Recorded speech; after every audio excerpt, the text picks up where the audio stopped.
Hey guys, this is Jam of JamOnline.ph, and today we have in here the Apple MacBook Air M5. So I got in here the 13-inch variant, and as you can see in here, just like the previous Air, we still have in here the same design and a really thin Air design. So yeah, let me just show to you some of the features that you can expect from this one. So yeah, this is the 13-inch version. We got in here a 13.6-inch display. We got here the notch at the top. It's a really light, and of course we still got in here the backlit keyboard, which is really nice. One of my favorite is actually the keyboard on Apple laptops. They have one of the best, if not the best, in the industry. And we got in here a pretty large trackpad as well, which a lot of people really love. So the one that I got comes in sky blue. I'm not sure if you could see that color in my video, but definitely there's a little bit of blue on the color compared to the silver one. It's mostly inclined to the silver, but at least you got some blue shade on it, a blue hue on it. And why did I get the MacBook Air? Well, it's easy.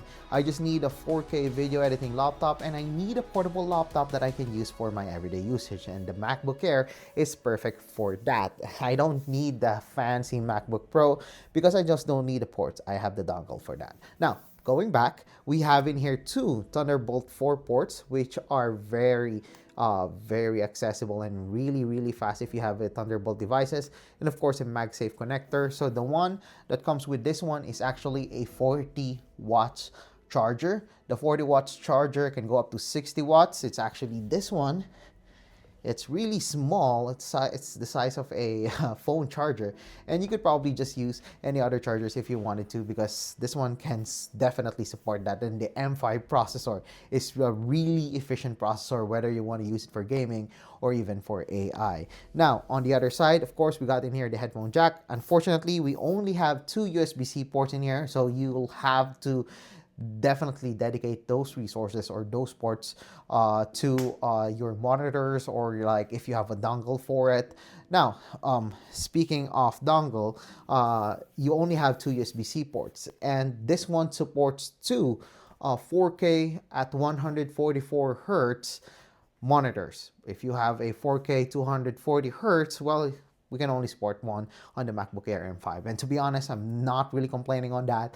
The MacBook Air M5 is more than enough for my usage. And having two monitors, again, is more than enough for my usage. And I have a Windows laptop just in case I need more power for that, which I rarely do. Now, let's opening this one.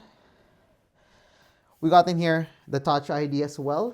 It's in this part. The Touch ID is really fast as before.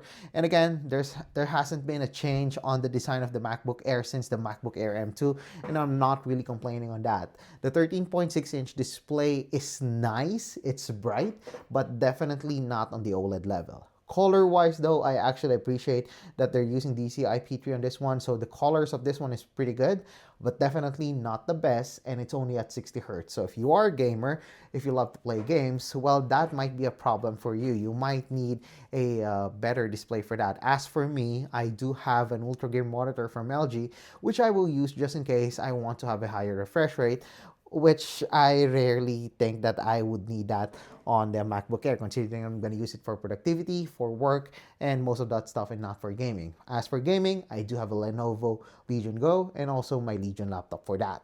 Now, if you ask me why did I choose M5, first of all, I wanted to have a better AI, and I wanted to have something that's actually really portable. The M5 is a really powerful processor. It has better neural engines, and running local LLMs would definitely be something that I would love to do on my MacBook Air. And speaking of gaming on the GPU, well, this is actually running Resident Evil 3, which I bought on the iPad, which you can continue on the MacBook Air, which is pretty cool. And yes, that can handle that just fine, which I will show you in a bit. But yeah, typing on this one, productivity, work, this is a great laptop. Now, how about I show you some of the things that I could run on the MacBook M5, or MacBook Air M5 rather. All right, so we're running Resident Evil 3 on the MacBook Air M5, and as you can see in here, the display isn't definitely the best one, and you don't have 120 hertz, which is a little bit disappointing, but we have maxed the settings on this one, and as you can see, this game is really smooth on the MacBook Air M5, and I never had a problem with the MacBook Air M5 when it comes to gaming, which again, I definitely love on this laptop, despite being so thin and so, you know, well, not so really affordable, but for its price and also the features that you're getting, the MacBook Air M5 is a really decent laptop for its form factor and also for its price. Now, let's check out another game and let's see how the MacBook Air M5 will perform. Next would be Cyberpunk 2077. As you can see in here, we got in here the settings, high, off on frame generation, dynamic resolution scaling, we got metal effects and everything. Basically, the settings is for this Mac. I just changed a little bit of it, including a higher resolution and also higher frame rates. Now, let's try playing on this laptop without even plugging it in. So let's see how it's gonna perform. And yes, that is the speaker, which is actually pretty good.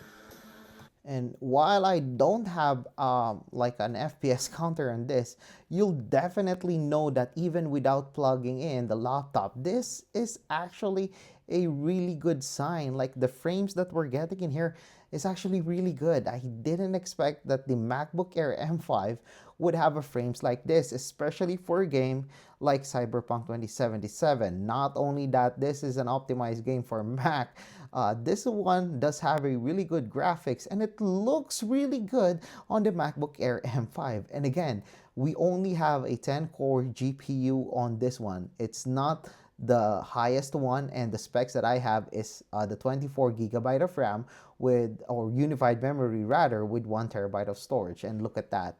Look at the graphics and the frames. This is a really good laptop even for gaming and not even plugging that in, unlike other Windows laptop that you could get in the market right now.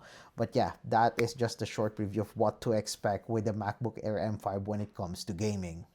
But yeah, those are just some of the things that you can expect on the MacBook Air M5. The Air M5 is a really good laptop if you're the type of person who wanted to have more power, or are probably college students who wants to have more power on their laptop because the MacBook Neo is not enough for you, or you do a little bit of gaming on Mac, which I don't really think so. But yeah, the MacBook Neo is a really good device. But of course, if you need more power, if you need more future proofing, the MacBook Air would be a better laptop. Of course, the Pro is there, but it's a little bit more expensive.